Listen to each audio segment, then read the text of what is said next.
അതിരപ്പിള്ളിയിലാണ് വീണ്ടും കാട്ടാനക്കൂട്ടം എത്തിയിരിക്കുന്നത്. വെറ്റിലപ്പാറയ്ക്കടുത്ത് പുഴയിലിറങ്ങി വെള്ളം കുടിച്ച ശേഷം ആനക്കൂട്ടം റോഡ് മുറിച്ച് കടന്നു. 2 കൂട്ടമായി 7 ആനകളാണ് ഈ സംഘത്തിൽ ഉണ്ടായിരുന്നത്. ജെയ്സൺ ചാമവളപ്പിൽ നമുക്കൊപ്പം തത്സമയം. Jaison, very good morning. ആനയെ കണ്ടോ ജെയ്സൺ?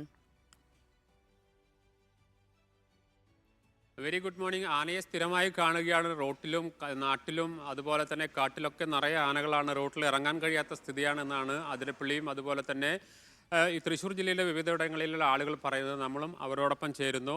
വലിയ രീതിയിലുള്ള കാട്ടാന ശല്യം അതിരപ്പള്ളി മേഖലയിൽ കഴിഞ്ഞ കുറേ നാളുകളായിട്ടുണ്ട്. കൃഷി നശിപ്പിക്കുന്ന സ്ഥിതി, അതുപോലെ തന്നെ ആളുകളെ ആക്രമിക്കുന്ന സ്ഥിതി, വാഹനങ്ങൾ ആക്രമിക്കുന്ന സ്ഥിതി, അതിന് തുടർച്ച എന്ന നിലയിൽ തന്നെയാണെന്ന് അതിരപ്പള്ളി വെള്ളച്ചാട്ടത്തിന് ഏകദേശം അടുത്ത് റോഡ് ക്രോസ് ചെയ്തുകൊണ്ട് വലിയൊരു കാട്ടാനക്കൂട്ടം പോകുന്നുണ്ട്.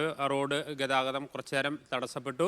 രാവിലെ ഒരു 6:30 കൂടിയാണ് ഈ സംഭവം ഉണ്ടാകുന്നത്. അതിൽ തുമ്പിക്കൈയില്ലാത്ത ഒരു കാട്ടാന ഉണ്ട്. അത് കഴിഞ്ഞ കുറേ നാളുകൾക്ക് മുമ്പ് തന്നെ വാർത്തകളിൽ ഇടം നേടിയതാണ്.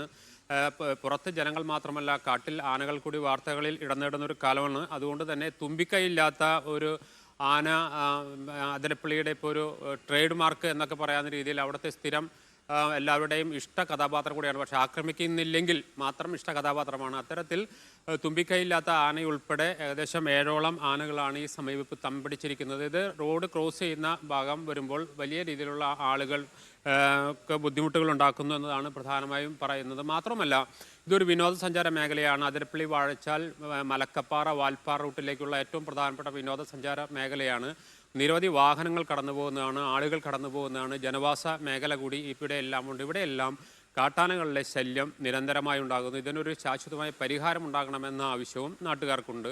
ഏതായാലും നാളെയും മറ്റന്നാളുമൊക്കെ നമുക്ക് ഈ കാട്ടാനയുടെ പ്രശ്നങ്ങൾ റിപ്പോർട്ട് ചെയ്യേണ്ട സ്ഥിതിയിലേക്കാണ് ഇപ്പോൾ കാര്യങ്ങൾ. ഇവിടെ മാത്രമല്ല, ഒട്ടുമിക്ക സ്ഥലത്തും. സുജയ.